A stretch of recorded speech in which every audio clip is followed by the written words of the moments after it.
3, 2, and 1. What's up and welcome back to Pro Pels Talk. Episode 67 is the home of your 11th place in the Western Conference, New Orleans Pelicans. My name is Justin Napoli, and we are alongside two guests. I've known them now for over about 20 years now, Millard Morrison and Matt Habig. Boys, how are we doing tonight? Doing well. Thank you for having us. Feeling it right now. Feeling really good. Yeah. Feeling about as good as the Pels are feeling right now after that big win last night. Big win. So I'm glad y'all are on. Like, first off, glad you're on the show. And the reason why I brought you on the show is Matt, you're always up my ass, always texting me saying that we should be tanking, things like that. How are your thoughts so far on this season? What you've seen?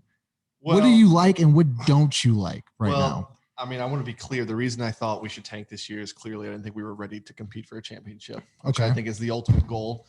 I get that there's people who are like, yeah, hey, we really want them to go to the playoffs so that they can get experience in the playoffs, which basically means we want them to go to the playoffs and get destroyed by the first place or second place team, which is, I think, happened every year except for 3 times since 1993. So you don't care about playoff experience? I not when you're terrible. If you're an awful team, we're not a good team.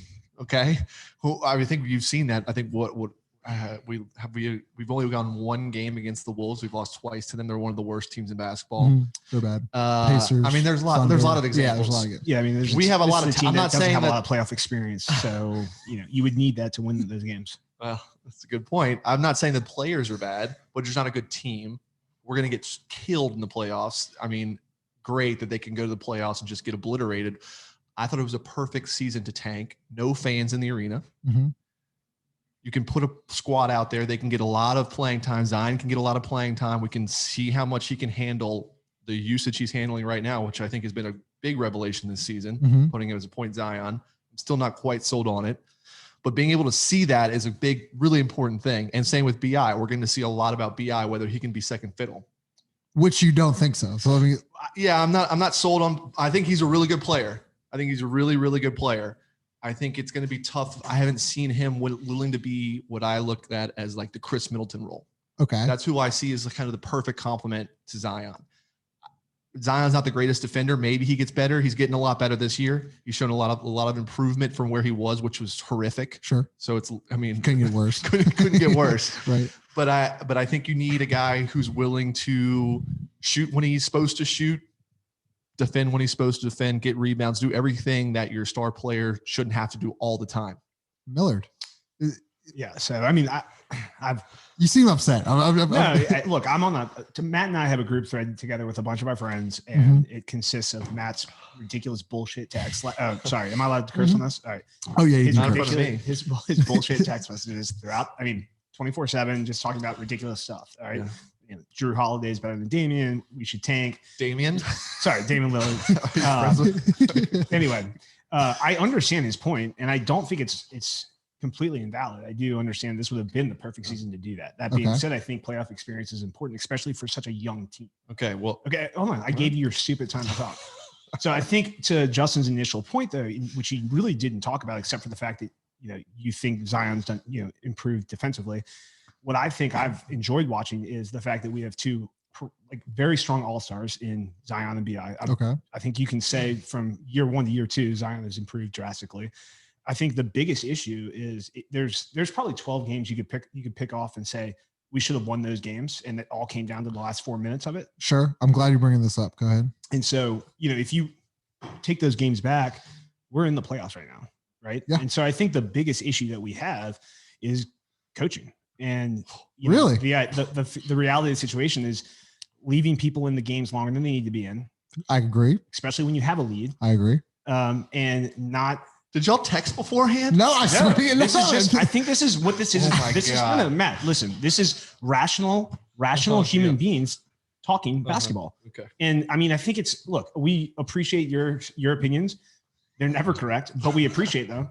And so what I'm saying is I think if your biggest takeaway right now shouldn't be the fact that, we should have tanked. It should be the fact that you've got two guys putting up 50 points a game, essentially, almost, and we're losing in the fourth quarter because the coach can't rotate in players that need to be in. Why is Steven Adams in the game when we're up by 8? Okay. Wait. There's a lot of things we're talking about here. No, he's asking me about like my viewpoint of the season, where we sit in 11th seed. That's fair. Right. A season where we sit right now with less than 1% chance of making the 8th spot. That's all Justin was asking for. You had to go on the stupid tangent. Miller, you bring up a great point. Now, listen, you should tank. We should not. I think playoff experience matters. You don't. It's okay. Like, I mean, that's fine. Ask LeBron. Does playoff experience matter? Whoa. I'm not saying playoff experience doesn't matter. I'm saying for this team, where they're at, it won't matter. Okay, that's fair. Okay, so let's get to a point that Millard brought up, and we're gonna go Matt first and Millard second. You talked about closing minutes, right? And we've all played basketball, coached basketball, things like that. I do agree, Millard, to your point that Steven Adams is. I don't think Steven Adams is the problem. There's just too many holes out there in the closing minutes of Eric Bledsoe and Steven Adams. Let's be clear. I think Steven Adams is terrific. Yeah, I mean, I like Steven Adams. He's not absolutely. He's a phenomenal father. He's not. I actually don't know if he has kids, but if he did, he's no children. But he's not a closer though. He's a good person. He's my father. He's a good person. So that's what I'm going for. What do you see 3 minutes up or down 5? What are you seeing from this team? Because I see a lot of over dribbling. I see a lot of standing, and defensively they don't lock in. Yeah, I think a lot of NBA teams, and if you are an avid watcher of the NBA, you know that really the fourth quarter is when things kind of tighten up. Mm-hmm. And I just don't know if this team knows how to win yet, which is different than scoring. When you say that, what do you mean? Like they don't know how to win? Attention to detail, really focusing in on what they need to do in that exact moment. So basically not saying Eric Bledsoe, exact time. Eric Bledsoe, like not listening in the huddle late in the game. I mean, that could be stuff. I mean, he's a vet. He was probably just, it wasn't a good look and he probably shouldn't have said that, but that's one small thing. But on the court too, look, we got to get a rebound and them going off and trying to get in transition, no one boxing out, small stuff like that. Right. No one really has shown a willingness to do the dirty work in the fourth quarter, except for your obvious ones like Josh Hart and stuff. And that's great. But I just don't know if they really truly know how to win yet. I think when you hear the post-game speeches from Stan, it's always funny when he's like, they're out there, they're shooting free throws when they miss free throws. He's like, I don't care about missing shots. Right. That's not the important, people need to box out. You got to get back in transition. You got to do all these things to make sure you don't lose and you win. Hitting shots, and we've got great scores. It's a young team mentality, and I think that's why you have a lot of games that slip away in the end. Now, I don't think the Pelicans are that much of an outlier. I mean, they're not great this year in the fourth quarter, but you've seen a lot of teams have difficulty with closing. We've seen 15-point comebacks across the league. This is a league phenomenon for this year. Now, I'm not saying the Pelicans are average at it. They're terrible at it, but I don't think it's a very unique thing for the Pelicans this specific year. That's all. Fair. Millard? Yeah. I mean, so you're talking about they don't know how to win at the end of games. And I think you're absolutely right. I think whether it's, not rebounding, whether it's poor transition defense, whether it's missing free throws, all of those things we've seen, right? Mm-hmm. And it always happens at the end. And one of the things I think we do really poorly is 3-point defense, right? And I think that's ridiculous considering the fact that the evolution of the game has gone to the 3-ball, right? So why do you think that? Well, I think it's the rotation, right? I think you need to have players that can guard the perimeter more so than they can. Again, this goes back to Steven Adams thing. But to Matt's point is, we don't know how to win the games. While that does, have to sit on the shoulders of the players, why is there a head coach then? That is the head coach's job to know when to call timeouts, to know which he's bad at, which he's horrible at. Really bad. He needs to be putting players in when they need to be put in. And again, you can't just you can't put the whole burden on Van Gundy. I get that, but come on, he's the head coach. You have a young team that with zero playoff experience. You mentioned that earlier. I think you just so you need an experienced coach who's been to the finals, has incredible amount of playoff experience. Why can he not take a bunch of young athletes, and that's what they are? They're incredible athletes, and bring them together. Well, they're playing against other incredible athletes who are better at doing what they're doing rather than the Pelicans. With better coaching. No, there's 5 players on the Matt. I mean, listen, and I'm going to let y'all two keep going here, but you have to admit that Stan Van Gundy and the rotations have been. He will never admit coaching is the problem. Matt, he even like Gentry. Okay. Players are going to win you games, but coaching does matter. Look, in the NBA, I can name probably 4 or 5 coaches that maybe influence a win in the NBA. Let's hear him. All that matters in the NBA are the 5 players on the court. Either they know what they're doing or they don't. But like, all right, you're making a decent point, but so is Miller to the point that you have to have the right people on the court at the right time. Sure. Like when Steven Adams and Eric Bledsoe is a horrendous defender or just constantly getting in a pick and roll game, it's over. Okay, well, let's it's very easy. all right, that's fine. Let's pull that out though. How many more wins do the Pels have if those mistakes are correct? At least 3. At least 3. Okay. Indiana 1 for Hold sure. on. Indiana 1. Okay. New York 2 because it's a terrible communicator. Wolves. You could beat the Wolves. Let's just say I agree with you. 3 more wins. We're going to argue over We're 3 the more. 10th seed. Hold on. Come on, baby. But think about where that puts us in the next 6 games. Our percentage of going to the playoffs right now is literally 1. We have to go. I looked this up before I came in. No. Even if we go 6-0, we're at a 48% chance of making the 8th spot. If we go 5-1, it's a 6% chance. I'm going to double check those. I have those sounds. I have it right here because I knew you were going to pull this up. I'm really pumped about this idea. video we got going on here between Matt and Miller. I This have is no idea. Playoff status. Who cares what the Miller's percentages are? Playoffstatus.com. I've looked this up. I spent hours today doing this playoffstatus.com. because I knew well, he then was it going to must pull be this true. shit. And If it's on the internet, Justin. all right. New question. We're going new question. Okay. So, looking towards now. Wait. One thing I want to add before we moved on. Yeah. The other reason I wanted to tank is because the draft class. Okay. I'm glad we're getting that. Yeah, because I wrote some people down. So that's all I wanted to say. Okay. So right now, did you come up with that? Can you still this? Right now at this point, the Pelicans are most likely going to be a 9, 10. They're going to be in the lottery, maybe 9 or 10 with the balls. It doesn't matter though, right? So if they are there at that spot, and I'm going to go Millard first and Matt second. Millard, who do you see at 9 or 10 in that range? We'll go 8 through 10 in that range. And if you specifically like a player, do you trade up to go get that guy in this draft? Yeah. So I wrote down for this coming draft, I wrote down a few names that I like. Do I think they'll be there in that spot? Probably not. And that's why I want to hear why if you would move up. And so obviously I think everyone's love is Cade Cunningham, right? I think everyone's obsessed with him. And I think he would actually fit well with our offense. Moses Moody out of Arkansas, I think would be awesome. Yeah. And then I really like Jalen Suggs out of Gonzaga. He's fast. He's quick. I think guard play. I think he would translate well in the NBA. Okay. So all right. I also like Evan Mobley. Okay, so you name those 4 guys, right? They probably won't be there at 8 or 9. Well, but you asked if we would trade up. I love LeBron right. So James. No. That's why I was coming to my next question. Do you really love LeBron James? Because he's kind of the biggest scumbag ever. I really can't. Of course, I would hate LeBron. You like LeBron? Let's actually get into this real quick. My God, he is probably the worst person in the I don't know about that, but just can't stand the dude. He's horrible. Go ahead. Sorry. Okay, so if we're 8 through 10, would you trade up to get one of those guys? Yes. It's not gonna be possible. Would you? I mean, I don't know what assets we have, but if perfect world, I would absolutely. Of course, we have the assets. Everybody's tradable besides Zion Williamson. No one's going to get rid of those picks. I mean, unless they're looking for a vet who's an all-star, first team All-American. Would BI is BI good enough? That's what I was. No, he's not good enough. I don't think to move to get these guys. I really don't. All right, Matt. Let's go with you. Okay. Who you got? Well, I think the people who we can't get are those top 5 guys. It's going to be Cunningham 1, Suggs, Mobley 2, 3. Green and then Kuminga. Moses will be there.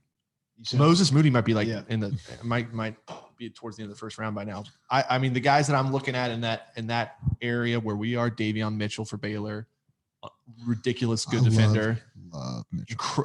Elite quickness. I mean Cairo quickness. Yeah, and that I think I like.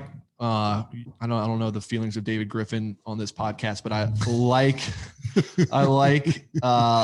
like kind of the Saints philosophy is you're looking for something that has a person who has an elite talent, something that very few people in the NBA can possess. So I really like Davion Mitchell. I'm not saying we should draft him. I think we're going to trade the pick.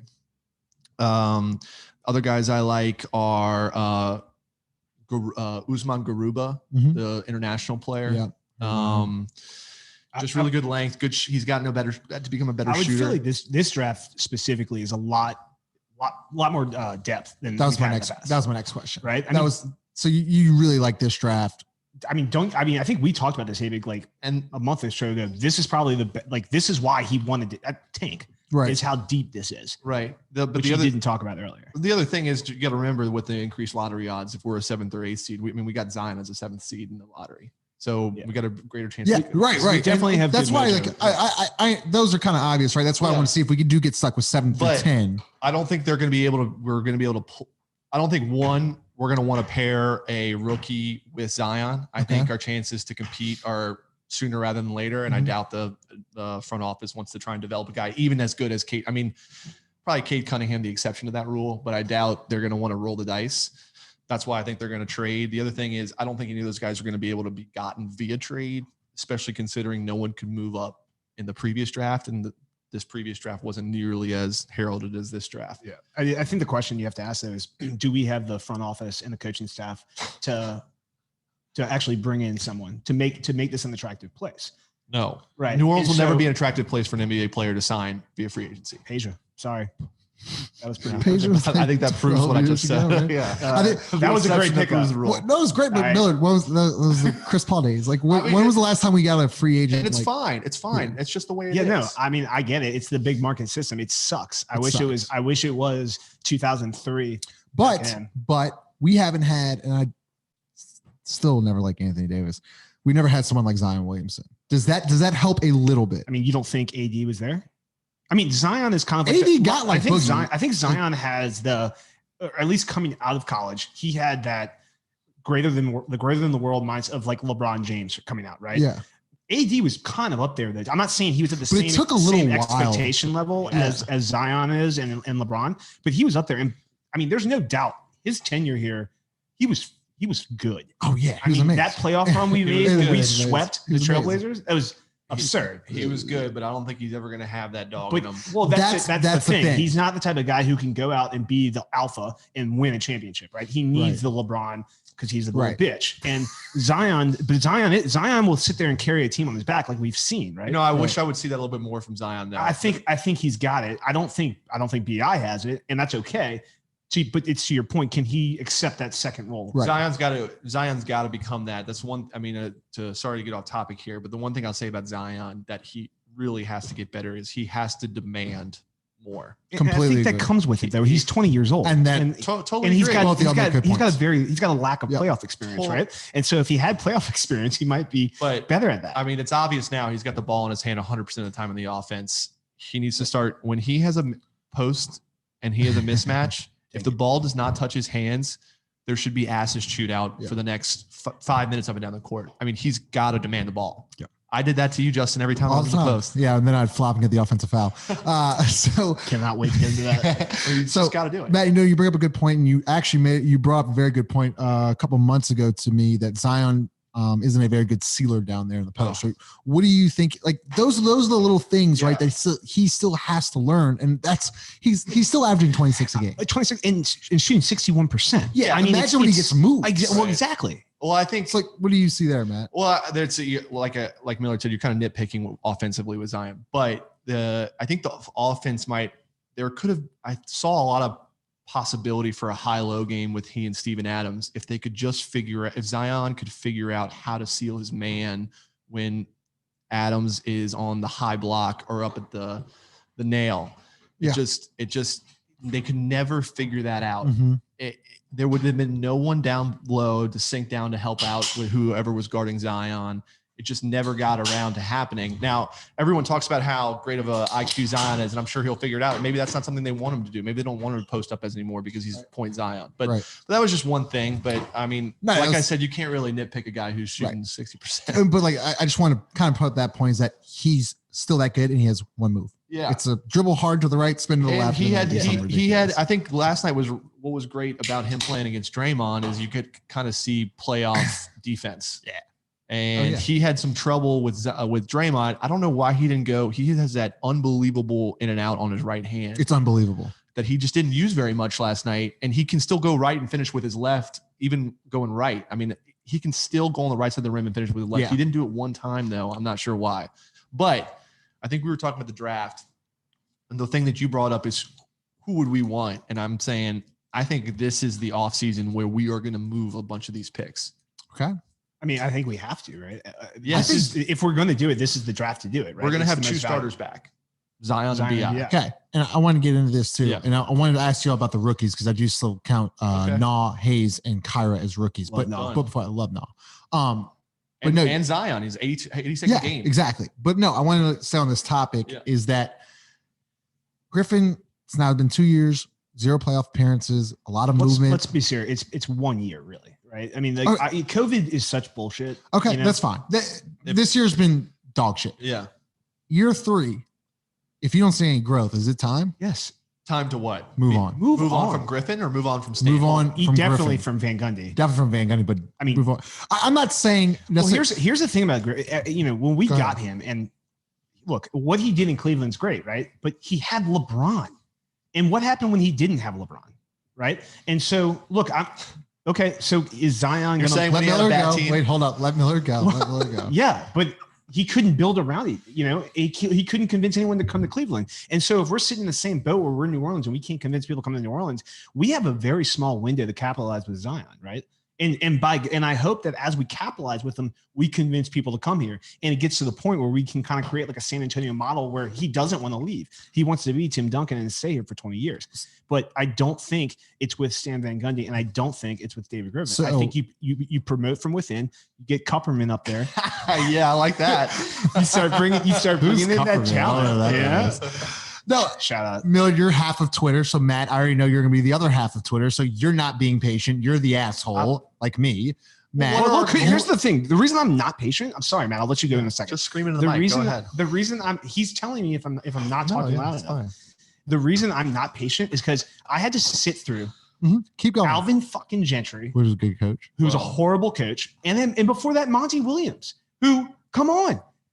What are we doing here? Monty Williams has a top seed in the West right now. Yeah, right now. Yeah, didn't have it in New Orleans. Where was that, buddy? You know why he's top seed in the West? His team's really effing good. Yeah, that's why. Okay, so it helps to have good 5 players. Didn't he have Chris Paul in New Orleans? Didn't he have David West in New Orleans? Yeah, and Dan Dickow, something like that. Hey, don't talk shit about Dan. Dan is he's a Gonzaga legend. Huge Dan Dickow fan. He's been on the show. He got me through those years. Dan, listen, I apologize for what Matt Habig said after the Dan's dude. He follows us on Twitter and Instagram. I might cut this up. Dan's dude. Shout out. You're a great guy. I don't care what Matt says. Big Dan Dickow fan. Matt, go ahead. First team all David Griffin, year 3, is he on the hot seat? All right. No, he should not be on the hot seat. What were the goals? First of all, let's talk about what he's done thus far. I think the only thing you can really point out as a negative was the Steven Adams trade. Not because of Steven Adams, just because of the things we gave up that we were not able to do. There's some salary cap stuff that we were able to maneuver more probably without Steven Adams. We probably could have gotten a replacement level center for like half the price. Is Steven Adams unmovable at $17 million? No, I don't think so. I think people are going to want him. I think they will. Well, it remains to be seen. 17 million. It remains to be seen. What else has he done though? What else has he done? He Nolan Jackson, and I'm getting higher and higher on my ceiling for Jackson Hayes. I don't know about you guys, but I've said that since we got him. I thought he was going to be. I was a little bit down on him last year. I just thought this was going to be a project, but if he can get a little bit more serious, the dude can play. He's fast. He just learned how to play basketball last year. Literally all he knew how to do last year was put ball in basket. I think he's going to put on some more pounds and he's going to be out the gym. So that's one. Nikhil Alexander-Walker. Nikhil Alexander-Walker's good. I'm not as high on Nikhil. I think he's a great player. Why are you not as high? I think he's going to be playing the NBA. So this is all relative. I'm not saying he's not a good basketball player. I don't really know how he fits. I think he needs to be in a place where he needs to have the ball in his hands.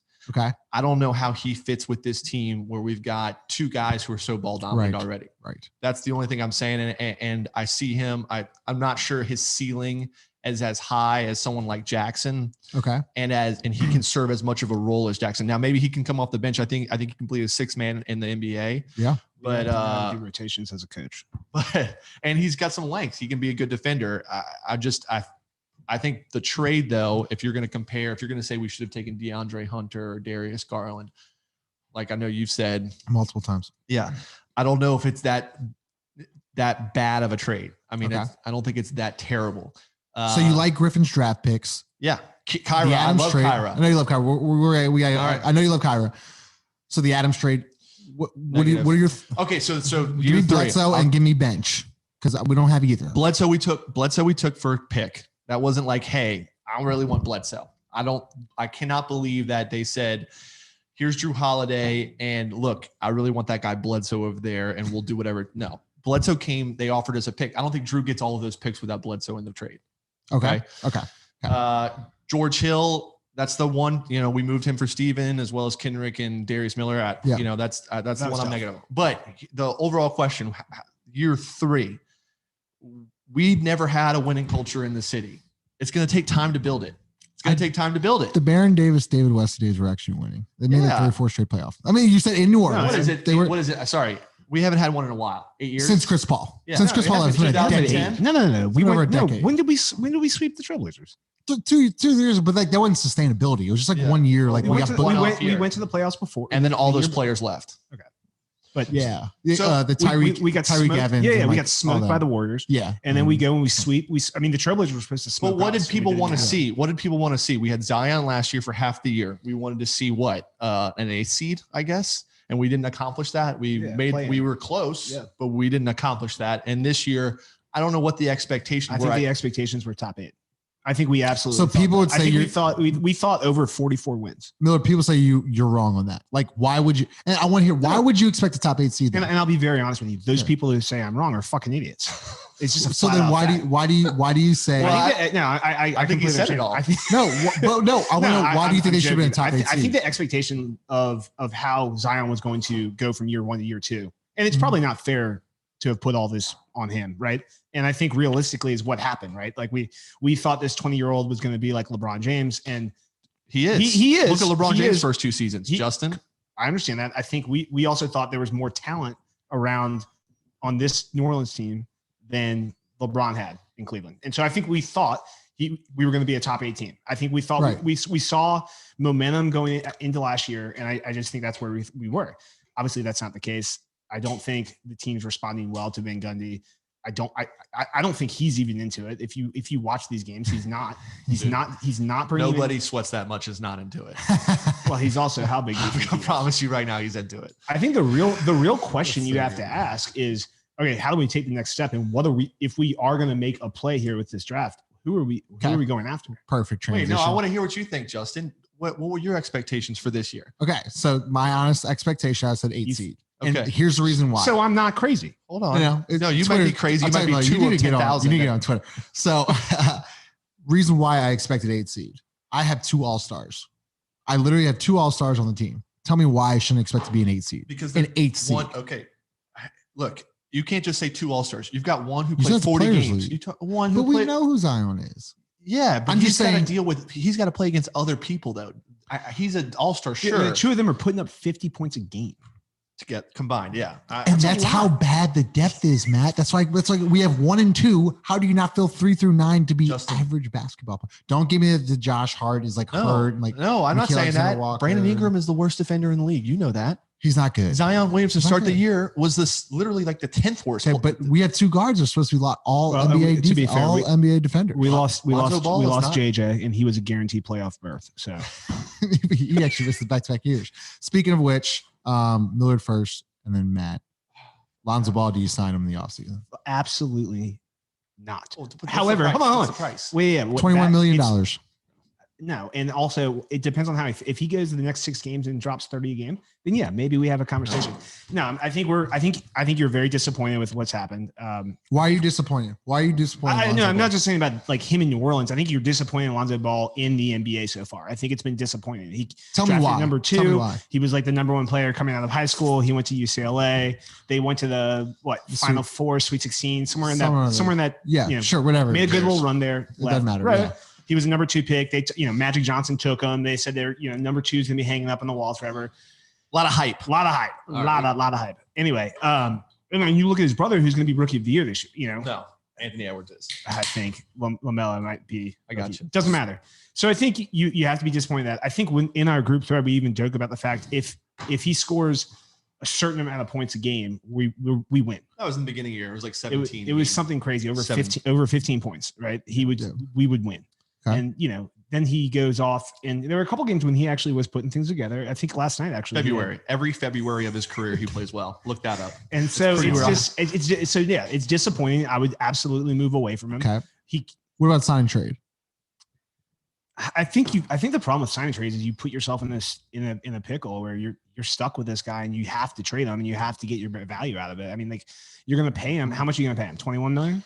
I would pay Lonzo Ball $20 million. I would. Yeah. Yeah. Well, thank God you're not a GM. I mean, what are you going to get back? First of all, who is interested in Lonzo? Matt's next. The Knicks. No, I want to talk about this. $21 million for a guy who shoots 38% from three. Okay. Plays average defense.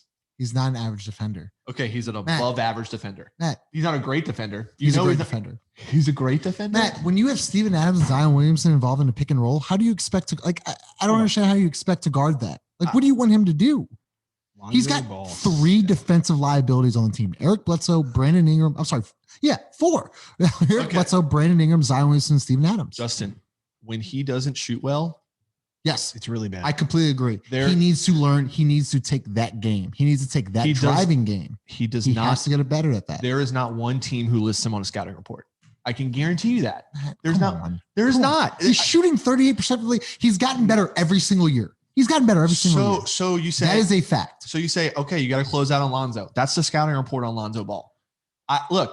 He's 2 years old. Like, you're just gonna get off of him like that quick? Is he older than DI? He's old. He's 22. Whatever he is, 23. Sorry, he's 23 years old. Yeah, it's just every single year he's gotten better in points scored. He's gotten better in 3-point percentage, free throw percentage, field goal percentage. What does it matter? But is he a good compliment? Dude, hold on. What does it matter if he's good at free throw percentage if he literally never shoots a free throw? Well, he has shot a free throw. One time this year he shot 2 free throws. He shot free throws.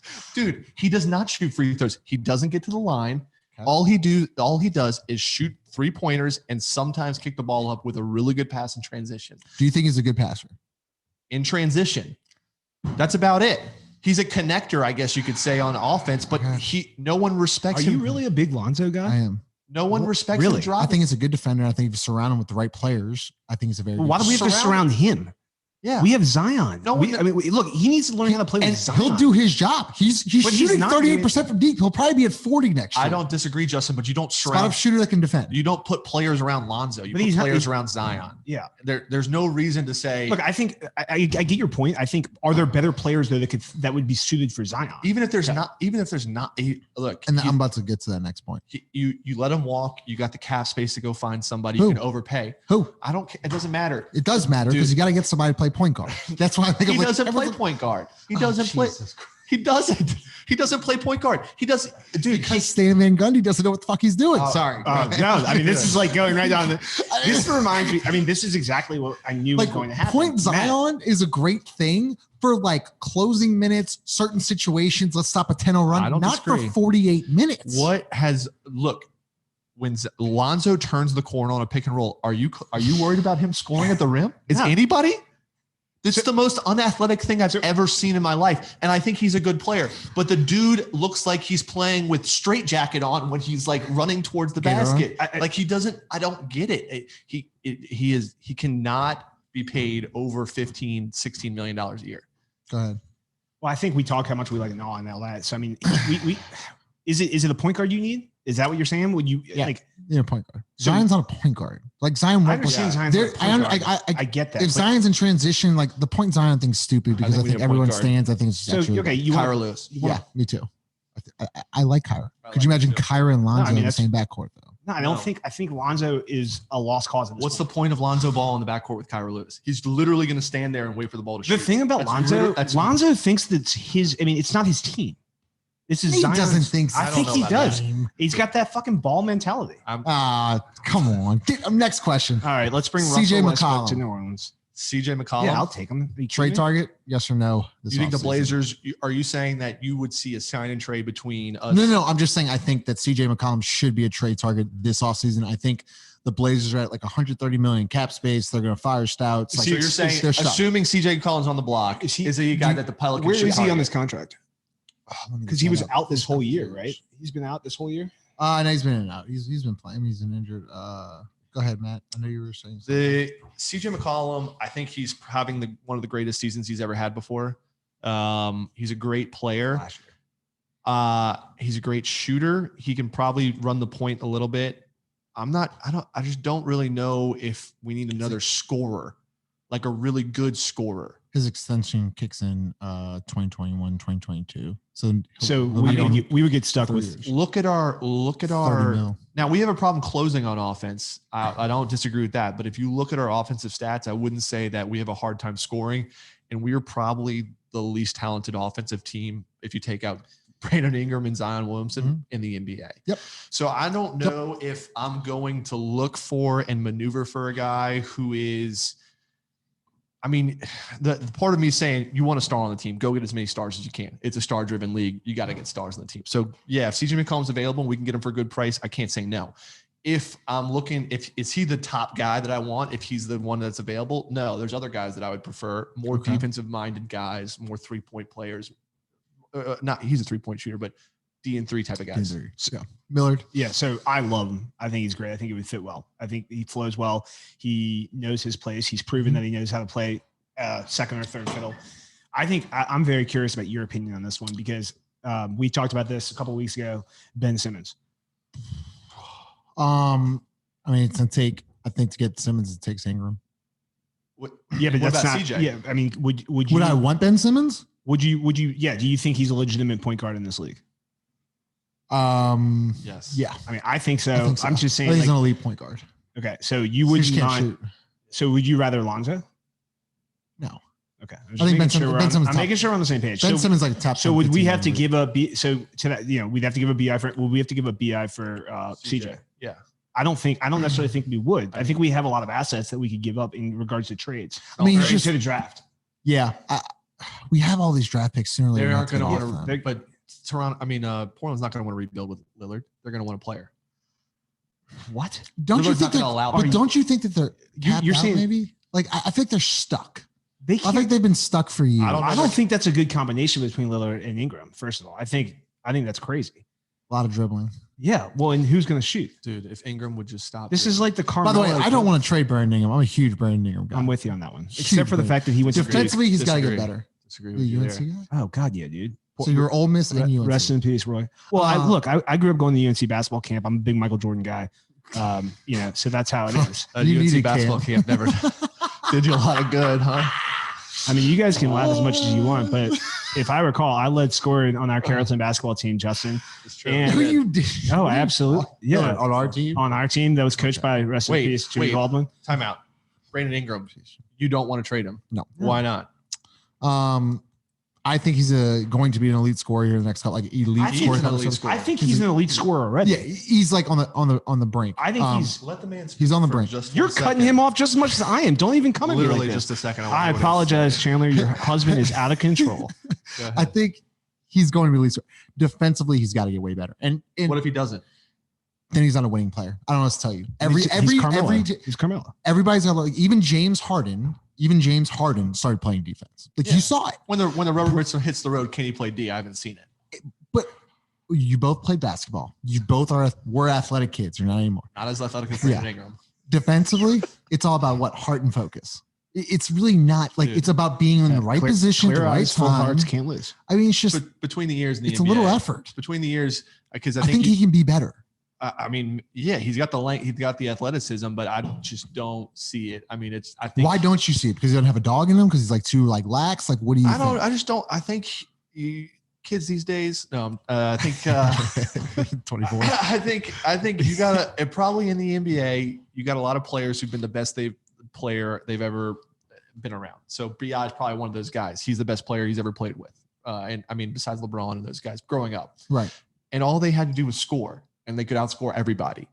I don't think he's the type of guy who really, it's not that he doesn't care about winning. It's just that I don't think he knows he doesn't have the know-how of how to like lock in. Yeah. Like you would like to get in the playoffs. Right? Yeah. Like, yeah. You need to get in the playoffs. Playoff experience. That kind of thing. What I was saying, it shouldn't be the playoffs that have to unleash that in somebody. You're talking about a kid who went to Duke who was coached by K. He's trying to get into the playoffs right now. And Coach K is a fraud. He's trying to do it in the playoffs. But he's a defensive guy. I'm just saying he had literally one of the worst defenses with Zion. So in his prime. That's why I'm saying he's got to go. I think he has to go. I think eventually, yeah. I mean, like I said, he's a phenomenal player. He is one of the best offensive players in the NBA when he's hitting. We've seen a couple past games when he's not hitting. When he's not hitting, what is he doing? That's the question. Well, Can he be that guy for Zion for when he's not hitting, can do the dirty work? I haven't seen it. Let's get a guy who can, especially when Brandon Ingram's on a great contract. He's completely worth that max contract at what, 28 million a year. Yeah.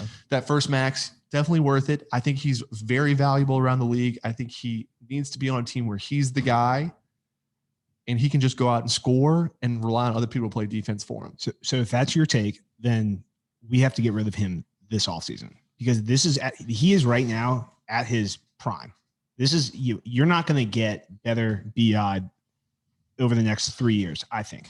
And so if that's the case, how do we make the most value off that? Right. And so do we wait? I mean, is CJ enough of a pullback? No, absolutely not. So if that's the case, if we're getting rid of this guy and we've got the assets in the draft, I'm looking at Toronto and I'm looking at Pascal Siakam. I love Siakam. I love him. You've loved him since Why like do they made that Siakam? I like he's that a name. badass. It's like when you know that, it's like I just how do you pronounce Propel? It's Propel. No, Siakam. No, but I really think it would be fun to go after Ben Simmons and bring him to New Orleans and watch him with Zion. I don't know why we need two Zions. My God. Can you imagine the two of them running the court? It'd be insane. It'd almost be like watching. It'd be so easy to stop defensively in the playoffs. Yeah. How? Why? Just pack the paint like they're doing right now. The Sixers are one of the best teams in the league, and Zion's much more athletic than Joel. If he wasn't hurt, would be an MVP. I agree, and I'm saying Zion's much more athletic than Joel. Yeah, but Joel Embiid's the most dominant player in the NBA. So I mean, I don't more than Jokic, more than LeBron. Yes, Joel Embiid, if he tried, if he wanted to score, he could score every time. If he wanted to play defense, he could prevent everyone from scoring by himself. I don't think that's the case. I think Zion's much more athletic. I think he can run the floor much better. And I think if you coupled that with a Ben Simmons, it would be dangerous. I don't know what athletic has to do with the most dominant. Joel Embiid, as a 7'2", 290-pound big man who can shoot threes, drive, and post up, is the most dominant player in the NBA when he wants to be. Now, so you think he's more dominant than LeBron James when he's healthy? When he's healthy right now, when LeBron James, a 36-year-old LeBron James, yes. Well, and LeBron James has already said he'll never be back to his prime. Nice. He just said that. Yeah. Nice. Thanks, Miller. Also, Anderson Varejao is coming out of retirement to play for the Cavs. And this has been your news update from. I mean, you got to be kidding. We got to get a guy like you in here. Yeah, Joel Embiid, breaking news for me, is the most dominant. Let me make sure I speak this clearly into the microphone for you, Justin. Thank you. The most dominant player in the NBA when he wants to be. Who is it for you? Is LeBron? Debatable. Who is it? The most dominant?